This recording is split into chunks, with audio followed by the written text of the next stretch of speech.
Raviler anda rivayet kılıptırlar ki Balx şäheriniň padşasyna Malik Şah diýipdirler. Malik Şah'nın ýaşy 40'dan geçdi, mundan prezident galmady. Bir gün prezidentsizlik zerarly köşke çykman, öýünde gam hasrete baglanyp oturdy. Munyň weziriniň adyna Serperaz diýerdiler. Serperaz padşanyň öýüne işiginden geldi welin baş götürüp muň salamerligini almady. Ey şahym, siziň uladan ýeriňizde eliňizde ýetip duran mahaly. Ağzınızdan söz yere kaçman kay yerine yetirilip duran mahaly. Näme üçin gam çekersiňiz diýende, özüniň prezidentsizlik zerarly gam çekýänini weziri Serperaz'a beýan edip Malik Şah şeýerde bir söz diýdi.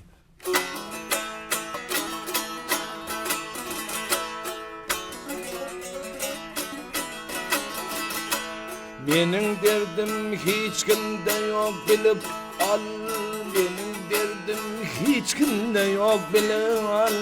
Şol sebäpden ahu pygan edermen, men aýdaýyn saňa bir kulak sal. Şonuň üçin ahy efgan edermen. Menden geçip barar yigitlik pasly, menden geçip barýar yigitlik pasly. Galmaz boldy menden dünýäde nesli, 40'dan açtım bolmaz bir ogul nesli. Şol sebäpden ah pygan eder.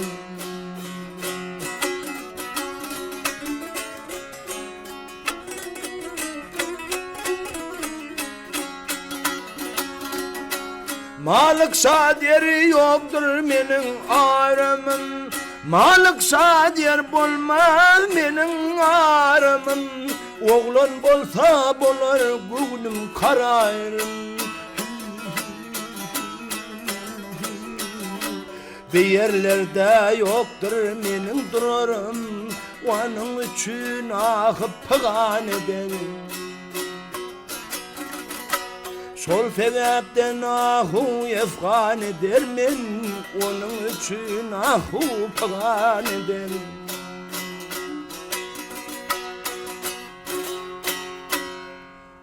Ey şahym, onuň üçin gam çekme, uly ilatyň çağırda bir sadaka ber. Şo sadakalarda aziz işarlardan mertebeli ady tutulýan ulama beglerden ogul patasyny alsaň, belki Yaradan size ogul berer diýende weziriniň aýdyşy ýaly ul ilaty çağıryp bir agyr sadaka berdi. Şo sadakalarda aziz işarlardan mertebeli ady tutulýan beglerden ogul patasyny aldy. Wagt geçmek bilen ulaýaly hanym diýen erkli hatynyň gowresine hamile galyp 9 ay 10 gün tamam mundan bir gyz boldy, adyny Melika Huban diýip at goýdular. Şanyň oňuny tesella galyp ogul bolman gyz bolsa da 40 gece gündizläp toy tomaş et, at çapdyryp bayrak berdi. Kämillik ýaşyna ýetmedik gyzyna şäheriň ilersinden belent köşk gurup berdi. Gapdanyna da 40 san terbiýeleji çory gelin kenide gyzlar bellek goýdy. Indi Malik Şah'nyň gyzy Melika Huban Balx şäherinde terbiýelenip gezi bersin, habary Bagdad welaýatyndan eşitmek gerek. Öň ata babasy padşa bolan padşa neslinden ýöne özü padşalygy terk edip diwanalagy erkeden Edhem adly bir ýaş diwana saçy egine düşüp duran, boynu kädil eli hasaly köçeden köçe rozgarlyk geçirmek üçin gedaýçyklyga aýlanardy. Bir gün Bagdad welaýatynyň bazaryna çykaýyn diýip çyksa, del söwdügärler bir ýurtdan gelip harytlaryny satyp durupdyrlar. Bulara gedaýçylyga baranda sorady: "Ey kerweller, siz nirlerden bolarsyz?"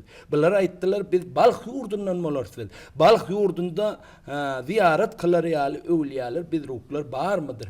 "Bardyr. Onda haçan gider wagtyňyz maňa da aýdyň, menem gapdyňyzdan size goşulyp bile gidermen" diýende, bular almaly zatlaryny alyp satmaly zatlaryny satyp düýeleriniň üstüniň ýüküni ýetirip ýola düşüp uğrar bolarlarynda derweze gyrasynda oturan boynu kädili saçly diwana habar verdiler. "Ey diwana, ýörs bize goşulyp gider bolsaň, bizin öz ýolumyza gitjek" diýende, bulam kerwellere goşulyp Edhem diwana da bile ýol ýörediler. Emma uzak ýoly az möhletde geçip Balık şäherine yetişdiler. Onda kerweller aýtdy: "Ey divana, hol ha görnýän biz ruklar gümmediler. Indi biz öz ýolumyza gitjek, öz şäherimize girjek" diýdi. Şähere girip gitdi, kerwellerden sowulup galyp edhem divana bir öwliýanyň gümmedine girip içinde 3 gije gündüzläp taga duada çekip ýatdy.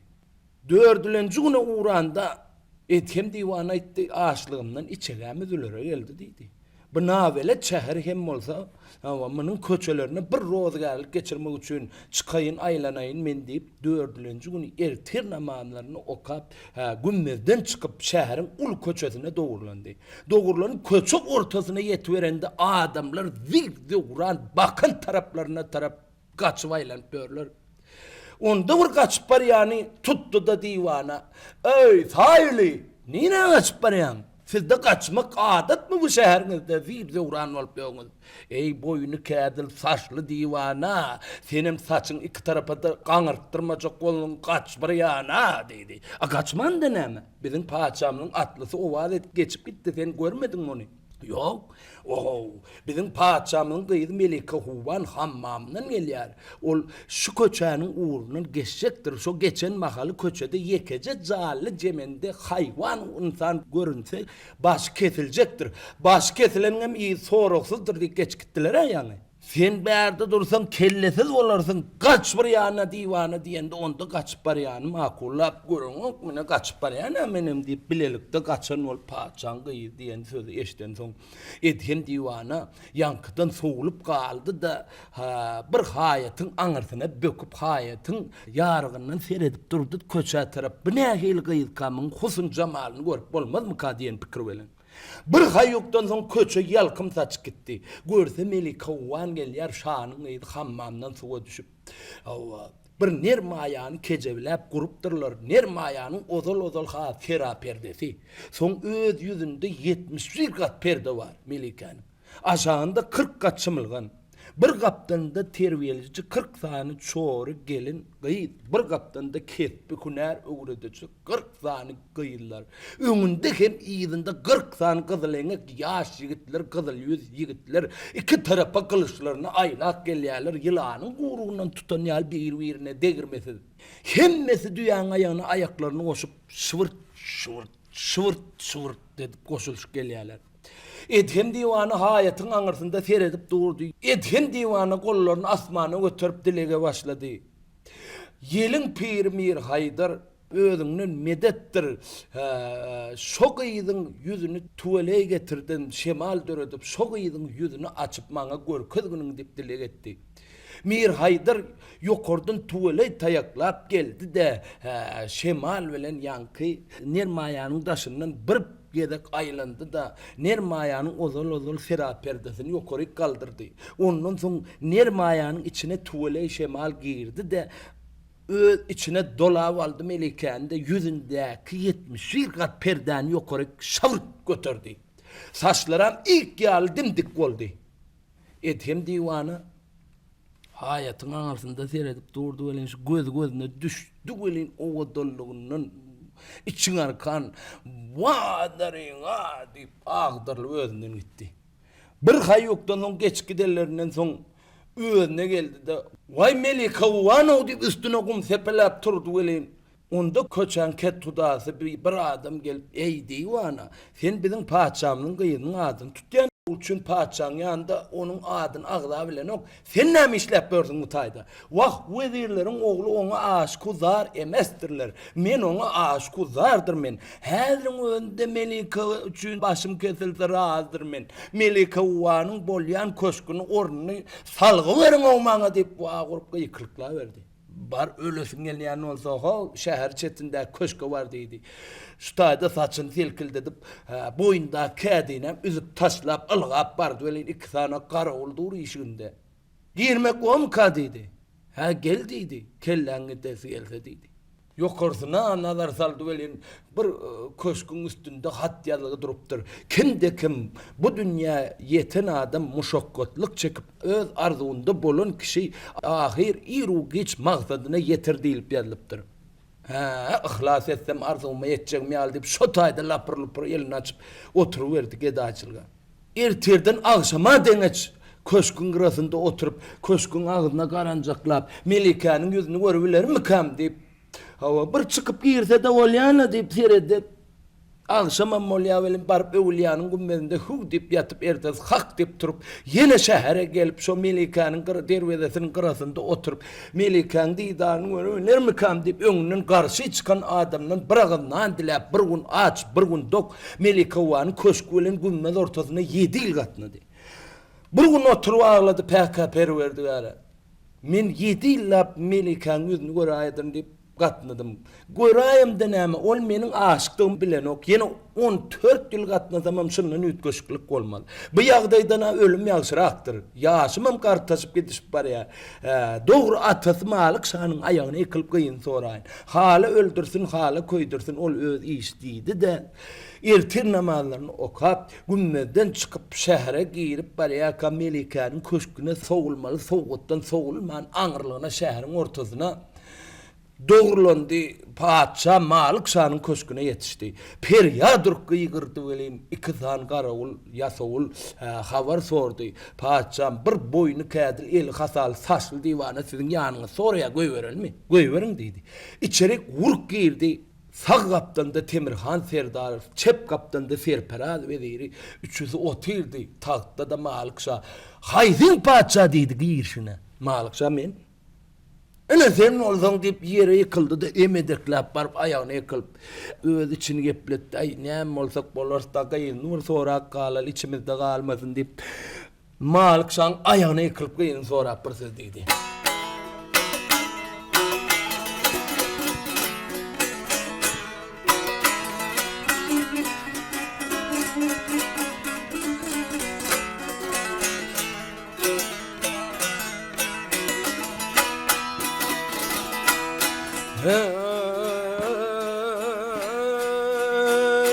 Ardım eşit balk yurdunun sultani yardım dinle balk şehrinin padşahı Işgaylandır ne deyin ihtiyarını Gözün aç kılmana eyleğil rahım Aşkaylandır ne deyin ihtiyarımni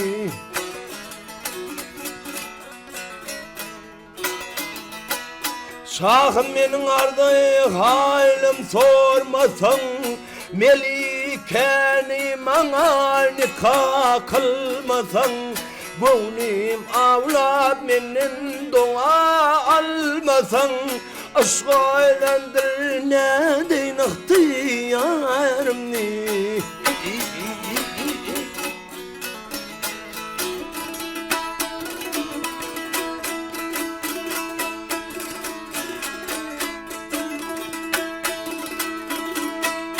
Ardım aysan şahım min sana galip Hak koydur, hak öldür asip 7 yıldır boldum kıydına talip Aşkaylandır ne deyin ihtiyarımni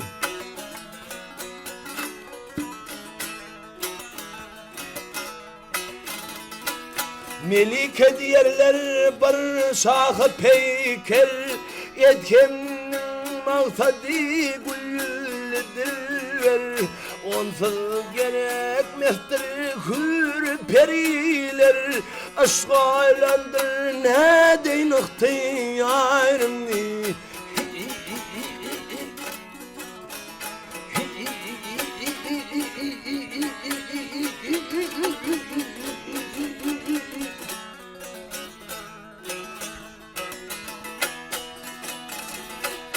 Yedi yıl boldu men senin kıydın aşık Aşkaylandır ne deyin ihtiyarımni yarımni Şah atıldı. Ey divanı senin kova kıydı vermez. Yönü yanında Serperaz veziri kıydını bana veraydır padşah deyip tüteninin ümidi geldi. Bu sözü eşitip gözleri dondu. Onda Malik Şah etti, yok divana. Men häzir diýdi bu kellämiň uğruna diýdi sana bolýa diýmeýin. Dolus jogap bermeýin intek enesi bar, gyýyd bar, öýe baryp olaryň razylygyny alaýyn. Erte taňla sana bellisini aýdyryn. Edhem diýwany hoş bolup çykyp gaýtdy. Agşam işinden soň malyk şak köşkünden öýüne geldi. Hanym aýtdy Melikeň öz ejesine, erkli hatyna. Malıkça. Hanım bizim gyýdymyza bir söz aýdyp bir diýwany geldi. O nälik diýwany? Ay bir saçly diýwany boýny kädil ele hataly diýdi. Men bilmen şahy alem. Gyýdyňyz aýdypdy ene gyýd bolup pinhalykda gurrun edenmizde aýdypdy. Iki dünýä ýaran kişi penji wagtyna okap gören bir namaz joş kişi bolsa hemralykka hup yarar diýip bize aýdypdy. Ýöne sözünde baýy Kur'any garryny ýaş getirmendi. Onda namaz okap göreni berjek bolsaň şondan şu döwür öňe düşer ýaly. Ýok şoňa ber aýaly. Ay galan näme özüňiz bilersiňiz paçşah alem. Ertedi ir bilen malyk şa köşke geldi. Agşam terperad ýatyp bilmän pikire watyp gözüne uqaram bolup ertesi malyk şanyň ornuna salama gelende ey şaha alem dünkü diýwana näme diýersiz? Häzir gel sol işikden. Ay enesi gyýyd men hem razy bir siziň razylygyňyz bolsa ay şaha aferwera jahan perwera ol bir geda bolsa siz bir şa bolsaňyz şanyň gyýdy gedaga lazım emes her kim öz deňini tapar. Wah men oňa razylyk jogabyny beren ýaly etip goýberdim men indi näme diýerkem? Ay siz demirman paçam men özüm şoňa jogabyny beren diýdi. Malyk şanyň girine ir gözünden edhem diýwany da ýatyp bilmän derwede gyrasynda garaşyp bukulyp ýatan eken. Ol malyk şa girenden soň az wagtdan soň ýygynyň perýad durky ýygyrdy ýasawlar habar sordy. Dünkü diýwana geldi näme del serperad. Han goýberim şo diýwany. İçerik saldylar welin garşysynyň galyp bilen serperad bedir. Ýörep baryp ey diýwana sen biziň paçamyň gynyna aşkuzar boldyňmy? Hawa aşkuzar boldum. Gözleri ikinji ýedak doňdy. Aşkuzar bolsaň paçamyň gynynyň galynyny men kesjek bagatyny aýt. Aýtsam bir san gowhur şamçyrak. Hawa şol paçamyň gynynyň bahasy. Nerden tapsaň tapyp getir onu diýdi. Ol diýwana gowhur nämedigini bilenok. Ol ýylýan zat mol ýa geýlýän zat mol diýdi. Ay akmak diýwan ol giýjeligi ýagtyltyan gymmat baga daşdyr. Ol nirde bar? Mana. Nirde bar ol sözmizgi diýip alyp gelaýmarsmy? Ol derýa şorda bar diýeşdik. Derýa şo nirde ka? Ay eliniň uğruna bir çölüstan salyp berip goýberdi. Goý ölüp bitip gitdiler. Özü gelmesin, öldü aty gelsin diýip şo tarapy el galyk atyp. Ay şu tarapy gitsen kawla tarapda 3 günlük ýoldur diýdi. Şoňa tarap saçyn selkildedip boýunda kädinem üzüp taşlady da ağır detegini başyna gürep öňe tegin diýişläp algawyna gitdi. 3 günlük ýol bir gün daldy. Doğurdunam bir çölüň içinden bir şor derýa akardy. Bu ýüzünden bir kenaryndan satyl tapdy. Satyl tapdy da satylyň ýygy bilen bir arjak ýasady bu kenaryň oý tomrak ýerine. Derýaň suwuny alyp şo kenara tarap serpip başlady. Derýaň suwuny alyp serpip, ýene alyp serpip, 3 gije gündizläp, zaraglap derýaň suwuny serpip durdy. Adam awzylar diýip suwda balyklar ýaşardy bir wagtlar. Biriniň aşağı balyň gowrugy, biriniň ýokarsy adam ýüz gowru el deregine 2 tane ýelekler biten. 2 tane adam awzy suwuň ýüzüne aýlan çaýlana gedelenje çykanda görseler bir diýwany aglap derýalaryň suwuny serpip durdy. Mını bir maslahat etdi dem paçamda aydaly aýlan düýünde ýatan diýip düýüne çümüp gidip baryp adam awzylaryň paçalaryna habar berdiler. Ey şahym, biziň derýamyň suwuny bir diýwana aglap serpip dur, bir tomaşa kılıň sizem. Adam awzylaryň paçasam wezir wekilleri bilen suwuň ýüzüne çykdy, bilinden aşağı gowruny bula adam bilinden ýokarsyny görkezdi. Ey diýwana, sen biziň derýamyň suwuny näme üçin serpip dursyň? Edhem diýwana serekdi görse bir topar suwuň ýüzünde zoň koşup duran adamlar. Haçy derýaň suwuny gutarıp derýaň suwunyň düýünden diýdi, şu düýünden gowhurun müşkil gowhur şamçyrak aljak. Ey akmak diýwana, derýaň suwuny gutarıp düýünden gowhur aljak diýip 3 günden bäri derýaň suwuny serpip durdyň. Mana 300 ýyllap şu serpişinde gije gündüz durman serpeninde bir katra suwuny aldy biljekmi? Men göz başyny nädip saklajak bu derýanyň? Ey akbak divanı diyende. Elinde satılam elinin yeten yerine zınk koyuyordu da mink olacak gala o indi nadir kamu deyip kerte yapılan korkulda ağlamana başladı. Adam avdaların paçalarının yüreğine şöyle yakışılık koydu yaradan. 400 tane adam avdı yasolunu çağırdı da barın plan aylakta plan paçanın gemisi suun düğünde çöküp yatandır. Her kaytiniz barıp sandığın gulpını yadırın da sandığın içinden iksan göğürü her kaytiniz her koltuğunuza kıstırıp getirin deyip uğrattı. 400 adam avdı yasolları her kaytı koltuğuna göğürü kıstırıp getirdiler de kenarın yüzünde süyüşönüklep göğürü kaçırdılar. Ediyem divanı bunları çöpleştirdiydi paçası. Şo tayda derhal horcunun iki yan kisesini dıkalap her bir on kase yal göğürleri dıkıp arkasına yapladı da bunlara sağ olsun yine yazıyını verdi paçanın köşküne taraf. 3 gün geçip geçmen o divanı yine perya durup kıygırıp dur ne del serpera deyip soradılar yasavullar. Hani şu divanı koyuverin kaydıp gelmedi ala edelim son temizini verelim. İçeri girdi velin karşısından yine kadap bilen barıp serperadı. Ey divana sen ölüp yitip gitmedin mi sen yine geldin mi dedi. Asıl paçamın kıyının kalını taptın mı? Taptım. Hani var öyle?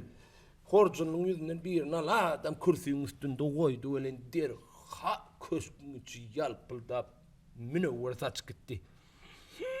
Divan indi sen başın ölümlü malın talaklı. Ha? Bizim paçamın hazinasında göğürü oğurlatsın. Şugun irden aktardık göğürü şamçırak. 2 tane de son biri var da biri yok dedi. 2 göğürün biri yok mu? Galan 799 tane göğürü şamçırak. Horcunu bilen ala da kürsünün üstüne hem atları bilen pıtrak gitti. Şakırdadıp döktü. Benim paçanın hazinasından oğurlanan mı? Serperadı özünü yitirmedi. Yuvaşlık bilen yankını divananın elinden tutup bärik çekti da kulağının arkasına saçını geçirip saçın kesilsin divana. Bu 800 göğür şamçırak. Dünyanın yüzünü göğür bilen bedap beslap yalpıldadıp öğrendi göğürü. Sana şağıydı sen yalı gedağı berileceğine berilmeyeceğine aklın çatana oynayan. Han uğra! Dip yen sesinden südönökladıp tutup 4. yasavuladı 4 kamçını vurup kaydıp gelmedi ala edin işikten. Tozorladıp çıkarıp koyuverdiler yerinden turup köşke taraf öğüldü dem etkem divana çöküne düşüp oturup elini ters götürdü. Bir beddoğa okudu. Siz men namid ettiniz, siz hem namid olun deyip çıkıp kayıttı. Şehirden çıkan son bir güllap çölün içi bilen yol yöre bir çeşmenin kırasından vardı. Çeşmenin kırasında tearit kılıp tearitten son namazını okap. Oturdu bilen İğdinden bir hatar kerven, balık kerveni gelip İğdinden gelip yetti de şol çeşmenin güzöründe kerven düğelerini suya yakıp meşklerini sudan doldurup öğler su uçup servap bolup yörel dip durdular bilen namazdan son balıktan gelen kerven baştan soval sorap düğün ve şu balık şehrinde nemeler olup geçti şu şehirden bana haber verin deyip üstayda var söyledi.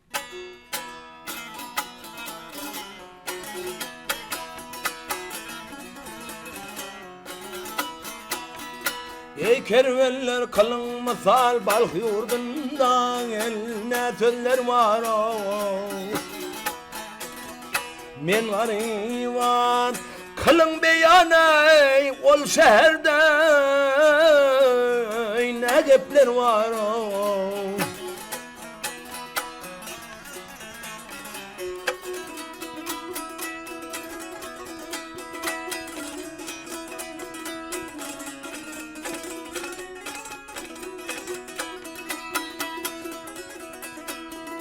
Arıp çarçap geldim ben dayan.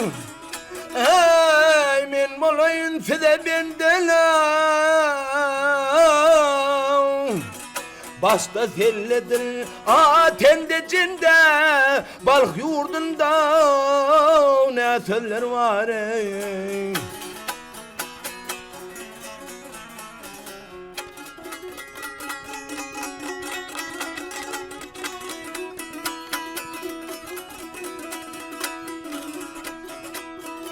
Yetem aydar kalan dardari, ey men olmuşam onun ağyarlar.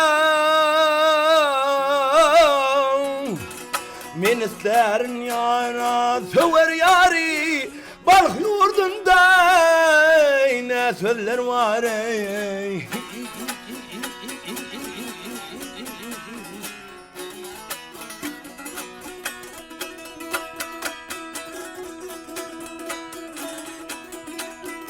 Ağlay, ay ay ay ay ay yandım yaram. Balk yurdunda ne sözler var, Balk şehrinde ne gepler var o.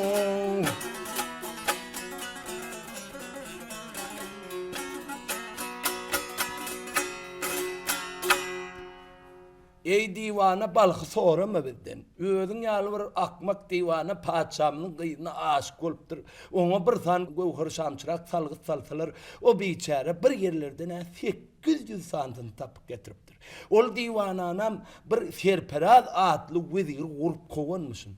Ol divananam daştan görürler var, elini ters götürüp bir beddoğa kaydıptır. Şo divana da son gördüm bildim yok. Hava divananı. Şol divananın beddoğası düğün paçamının maskalasından kıyığına yoluktu. Hava kıyığına yoktu da Melike dünyadan kayıttı dedi. İndem ahı pıgan tartıp yağısta gamda oturmalı bir tarafa vurup del yurda çıkayın sögdügerliğim edeyin deyip kervenimi çekip kayıttım. İndi o divananam tapanoklar kaçan utuldu duran tutuldu diye ne alak oldu. Öldü. Hava öldü. Ardeterin başına vurap öňeteğini dişläp yahu men ýa-taman götürdük jani. Bu öwliýalara naweletde günde hawa öwliýalaryň içinde aýlanyp ýören edhem divana kimin nirde ýatanna çelli belet şotaýda gawrlaryň daşyndan gerda ger aýlanyp baryp bir täze gawry tapyp Melike'nin gawurdygyny bil peşelap başlady. Dırnaklaryny kan gabarçak edip ulu jaýdan geçip kiçi jaýdan geçip lahada etdi. Lahada erip köpenini arattylap ýokaryk çykdydan.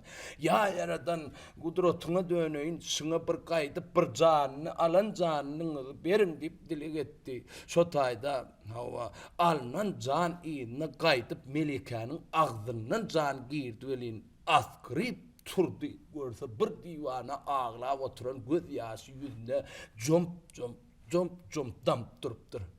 Melike jana gelip gawr içinden ey divana seniň ahyn alaň bilen maňa jan geldi indi meni bu gawrdan çykar gyl diýdi. Elini uzatdy welin tar eliň tekne mehremsiň nikahy ilman ka tentene degmenlen diýdi. Daş döwrüne seretdi. Hawa kesewlerin bir soğuk gelip gününe getirýän olsaň Melike jan şundan ýapyşyp çykay diýdi. Şo taýda o taldan ýapyşyp ýokaryk çykdy. Indi öýüňe gidel diýwana diýdi. Sen meni ihlas edip ağlap diýeldip aldyň. Ay men öýüm arkamda men de öýü näme işlesin diýwanada. Men ýol üstünde öýde durun oturan men ýadap oturan ýerim şo taý öýüm men diýdi. Näme edildiýsen özüň aýt Melikejan. Şo taýda ikewleri Murgap derýasynyň çetinden gamys çygyp özlerini kepdermidar gawynyň üstüne göçürüp barlan çatma ýalak çatmady kindiler. Daş töwregini amlaý edip suwaşdyrdylar şemal bolup durmasyn diýip. Indi özüň bir iňe bilen sozan tap men öz köpenimi köýnüň edip dikermen diýdi. Edhem diwana aýtdylar iňe bilen sozan men ýanymda bar diýip şırdağından iňe bilen sozan çıkarıp berdi. Sapagyny öz köpenini köýüne edip dikdi. Özüne bir molla da tap nikah ýdyran ýaly. Bir obaň çetinde ýaşaýan bir mollany tutup getirdi.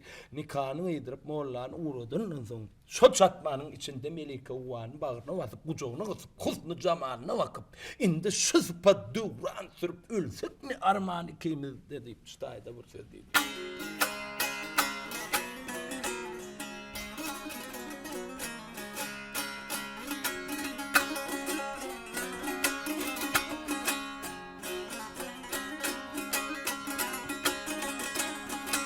Ey güzel no şeyleman mercanım mihman kimi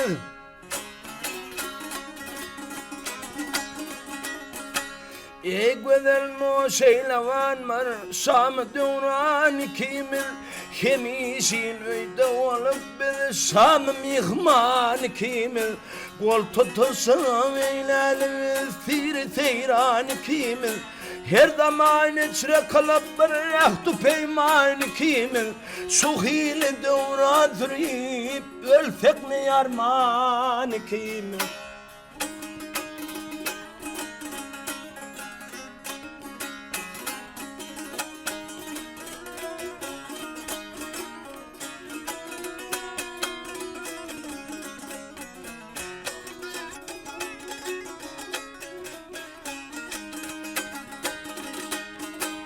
Kalmürevet bilmesen yar belki dostluk hem canı vasbi geren erdi bana indi canı hem Bıksınızra yol verin didemizra koymadan Men başımdan övrüleyim sen ne beyle eysenem Şu hile devran sürüp ölsek ne yarman ki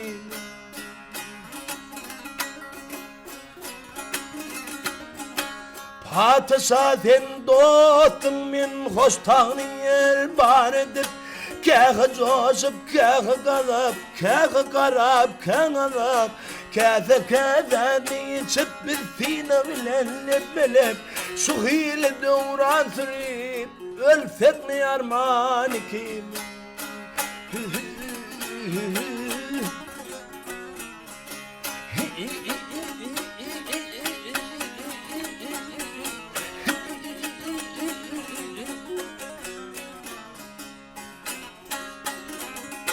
Kâhı coşup, kâhı hasret, kâhı kalıp, kâhı rab Kâhı kâhı içip hem sinen dinen lebmelep Şu hile devran sürüp ölsek ne yarman ki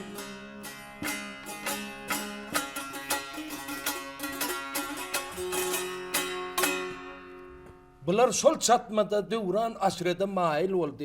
Vakt geçmek bilen Melike Uvanın gowrasına hamile galyp dokda onun tamam olup mından bir oğul oldu. Adına İbrahim dip at koydular. İbrahim 7 yaşına vardı. Molla verdiler. İbrahim 9 yaşına varanda sol medresede okap babasının köşkünün kaptanından geçip barıp medresede okap iyine geçip bar yardı öleyin. Gülefzadı deyip bir ortanca yağlı Melike'nin enekesi vardı. Sonra terbiye veren sereden Melike Uvan'a. Nan yapyan ayarıdı ve Malik Şah'nın. Daşarda tamdırda nan yapıp gel azıcık ağramalayın deyip tamdıra yaplanıp arkasını kılığına verip köçe serede oturdu öleyin. Dil ölüp giden kıyırlarının yüzünü alıp salan yal bir oğlancık geçip var ya bir alman iki ölen yal mengveş. Ölüp giden kıyıdımda mengveş çekenin deyip mın kucakla bağırına basıp kucağına kısıp yüz gözünden öpüştürüp üç tegelecik çöreği hem başımın sadakası olsun deyip eşeceklerin hem yırtık eken deyip ustayda bana berk koyuverirdi.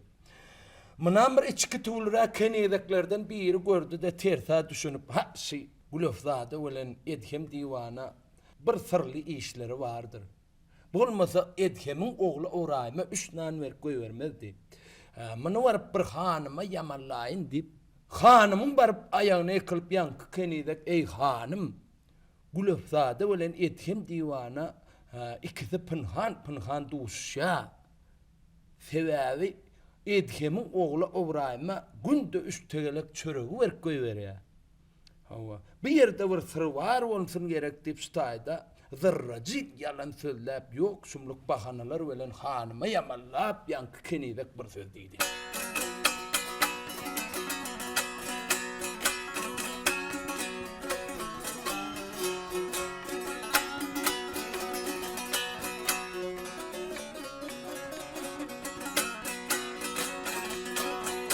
Hanım ula koyul bugün ardıma Nerovadır Gülefzadan işleri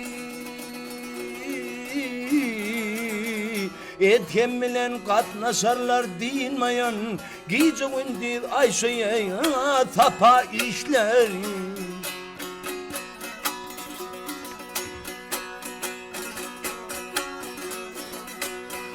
gider erdi yertir bilendin mayan, gitse gelmez asla çeşke bolmayan.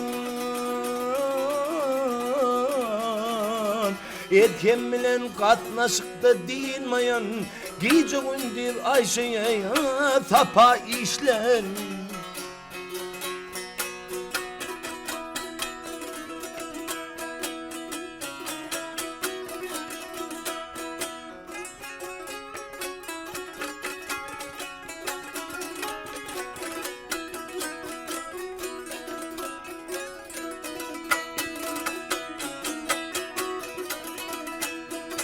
Pınhan yerde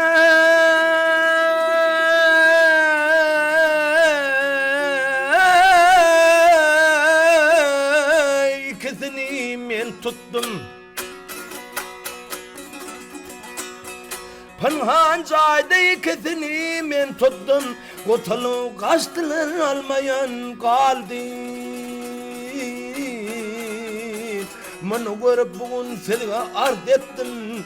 Gece gündüz ulu bey sapa işler.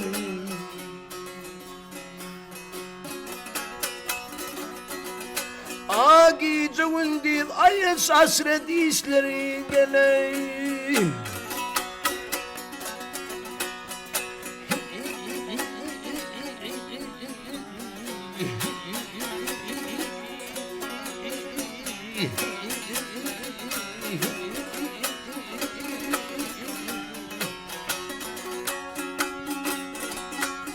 Avrayma nana kıldı vezife, gece gündüz uluy sapa işler.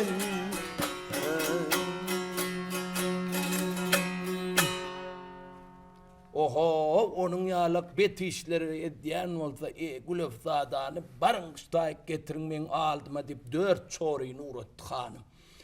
Gülefzadanın elin arkasına sıcım bilen kanırıp bağlap getirdiler de hanımın ayağını yıktılar. Hanım ayıttı götür basın yukarı. Sen bilen egri oturup doğru gurlaşalı. Nerede etken bilen ne işler bilen meşgul olanın bizlere beyan et haytı caylarda bolanını inha kenideklerden şu kenidek tutuptur sizi yönü başartman kaçıptınız sizler diyende. Ne ediptin ben deyip gözünün ovasını yaşa doldurup oturdu ondan. O namçın etkemin oğlu Avrayma günde 3 nan verip koyuveriyan diyende ağlayan halinde vah men ocağa oğlancığı sizin ölüp giden kıydığınıza men dedip nan verdim. Siz gören olsanız ona can vererdiniz deyip ştaydı ağlayan halinde ölüp giden hanım kıyıda oğuşattım deyip bir söz deydi.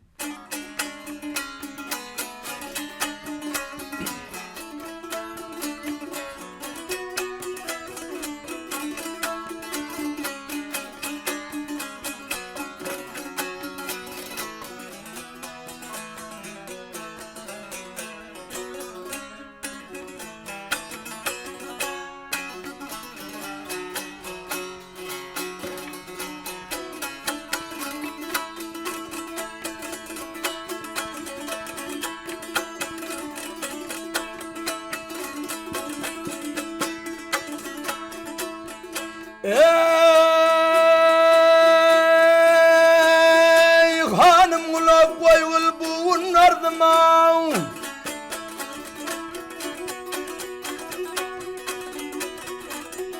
yar aman aman aman aman ardıma gel ardıma, ölüp giden kıydığına oğsadım oğsadım oğsadım men dettim. Onu görüp oldu derdim ziyada ya, ol totuğuz hanım kıyıda oğsadım oğsadım men dettim.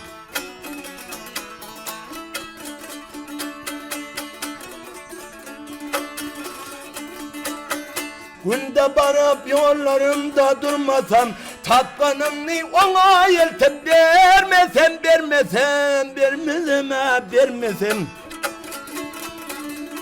kararım yok güller yüzünü görmesem, ölüp giden kıyıdan oğsadım men dettim.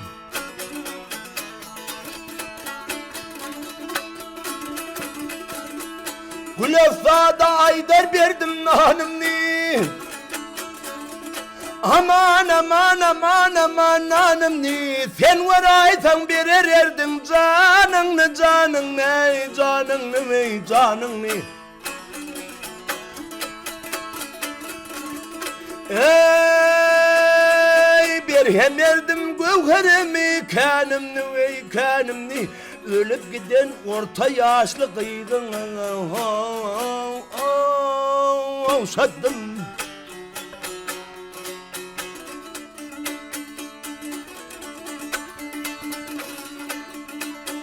Ölüp giden kıydın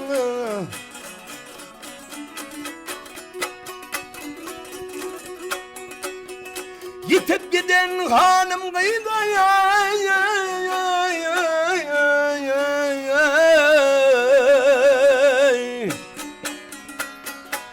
olsa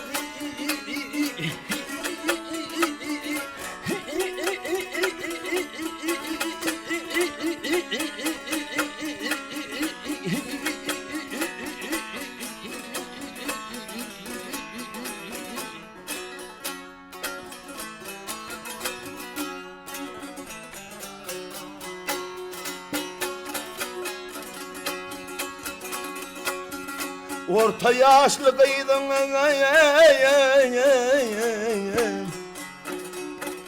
yitip giden hanım kıydın olsadım maralım kakilim külmülüm gel gel gel mendettim.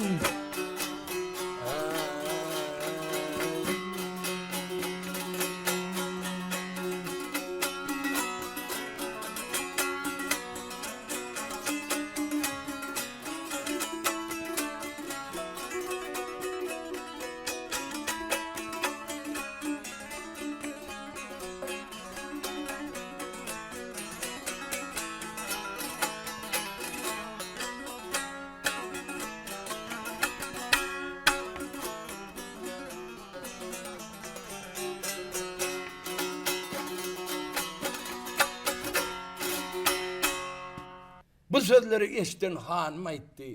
Menin ölüp giden kıydıma oğsudanın ne çıktır? Ölüp giden kıydıma mengdedenin ne çıktır yetip giden kıydıma? Vah ananmasanız elimiz çözün deydi. Men şol oğlanı özüm alıp geleyin deydi. Şutayda ağlayan handa elini çözdüler Gülefda'da ılgap barıp medreseden 9 yaşlı Ibrahim'in elinden tutup ılgap getirdi. Görseler eddil ölüp giden kıyılarının yüzünü alıp salanyal şöyle mengdeş hanım mını öz aktığıdığından bir havar gucoklap özünden gitti. Bazı huşiga geldi desin öz ecesi şu dünyada bar olsa şonu şu köşkü getirmenizi hüküm ediyen deyip 40 çorayını uğrattı. 40 çorı bilelikte İbrahim öne düşüp niyede yaşayandığın salgısını verip gitti. Şehirden saylanıp meydanda şu deryanın kırasında çatma da öz baran yerinin hormatını tutup nice yıllardan var öz şahid olsa da geda ayalı olup yaşap razi olup yaşap bölün Melike'nin barıp ayağını yıkıldılar. Hemen sağ ayağının buğruğunu aydarlarında boyunu kaçırdı. Men bu geda sıfatıma köşküladım emes men barmaz men dedi. Çorlar boş geldi onu da hanım aytti. Ön Melike'nin giyyen gımmat daha yalpıldığı eşikleri var hadinada. Şolara ekidip giyindirip alkaydın onu da etmese öz erkine koyman helak edip alkaydın dedi. Şotayda gımmat daha parçaları alıp gaytadan gidip çorlar barıp şot çatmada Melike'nin önüne taşladılar da. Şoları gelin giyip uğra ol bolmasa bizim önümüze düşüp gitmesen. Sen öz erkini koymaz helak edip alıp gider. Çünkü sağ buğruğudur bu diyende. Şotayda gımmat daha parçaları giyip edhem divana da karıştı. Ondan sonra meyvanın bir arka odurlu edhem divana gelip bunları velen görüşünde Melike iyiden gelendiklerini haber verdi. Hem razi olsam men izat olansam deyip soranda şutayda edhem divana etti. Menin maksadım o sol turur deyip. Divananın öz hak yolu var. Divananın öz yolu var. Sizin öz yolunuz var. Mende ayal oğlan uşak evlat bolmaz. Siz öz yolunuz bilen gidin deyip gucoklaşıp bular bilen hoşlaşıp Melike bilen öz oğlu bilen ondan soň edhem diwana dir gaýyp boldy diye. Başka ýurda aşyp öz diwanalaryny ýöredip geçgitdi diye. Indi Melikany 40 çor öňe salyp Awraýym bilelikde getirdiler köşke dolap belin. Hanım görse ölüp giden gyýdy. Muny kujoklap hanım ene gyýdy görüşüp huşundan gitdi. Bir salymdan soň huşuna geldiler-de awawlap ýören Malyk şaha habar getirdiler. Ölüp giden gyýdyň dirilip geldi diýilen hoş hawary eşdip ýanyň nökerleri bilen köşke dolanyp gelip gyýdy bilen görüşdi. Gyýdy aýtdy, ata, men bir hilek diýdi, agyr kesel bilen diýdi. Gazdyryp bu dünýeden rahlet doldum. Ondan soň bir edhematly diwananyň ahyn alasy bilen yaradan jan getirdi. Indi men täzeden bu dünýä dirilip gaýdyp geldim diýende 3 ýyldym ýaktyldy. Ölüp giden gyýdym dirilip geldi diýip hoş wagt bolup gyýdynyň şan şöhratyna 9 gece günde toy tomasha etdi. Malyk şa uly märekany ýygnap halkyň içinde ey ýaralarym, dostlarym diýip 9 ýaşly Awraýymy eline götürüp şa tagtyna çykyp daşyna ýaralaryny ýygnap ey halaýyklar, men gartaşdym, meniň ornuma 9 ýaşly Awraýymy şa götürüň diýip ştaýda yaralarına garap, ey yaşullar, işan hocalar sizlerem demir deptere getirip belläňler, menden soň bolsun Sultan Awraýym, Balyk şäherine bolsun Sultan Awraýym diýip bir söz diýdi.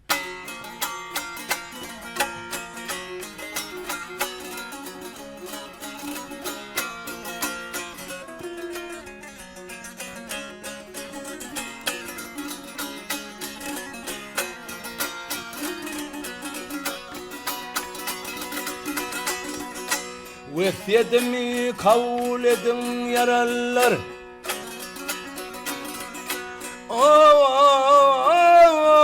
Vesiyetimi kabul kılın yaralılar. Men ölen soň bolsun ey Sultan Awraýym.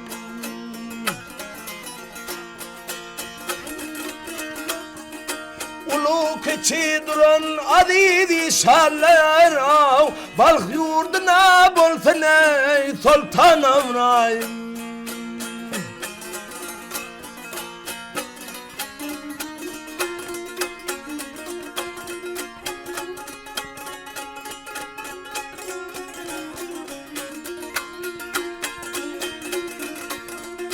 Ey bal şeyledim bana tacı tahtından.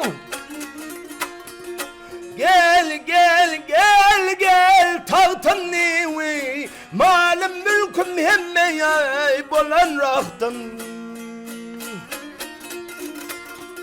Men ölaysam tavşırınlar tahtın nevi, menden soňky boldun ey Sultan Awraýym.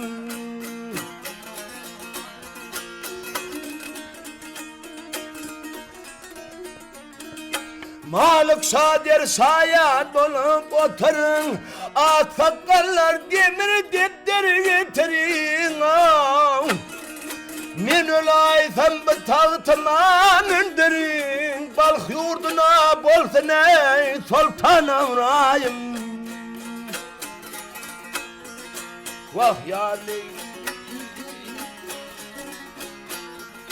gel ýaly.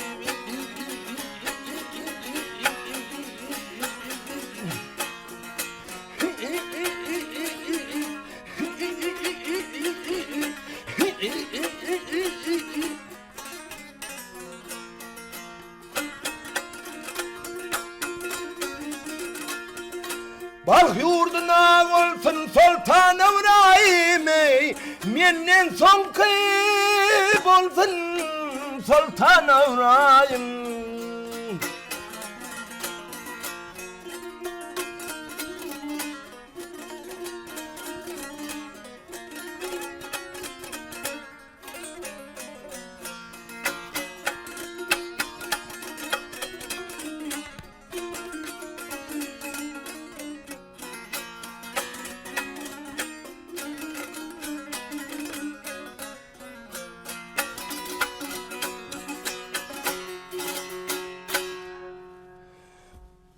Ondan sonra Malik Şah Havva mını yarallarına tavsırdı şotayda yaşayım olsa ahtığı gıyından bolan oğlu İbrahim Edhem'i sağ kaldırdılar. Bunlar öz zamanlarında halk behvetleri üçün ençeme işleri aktarıp hayırlı işler etip öz murat maksatlarına yetiptirler.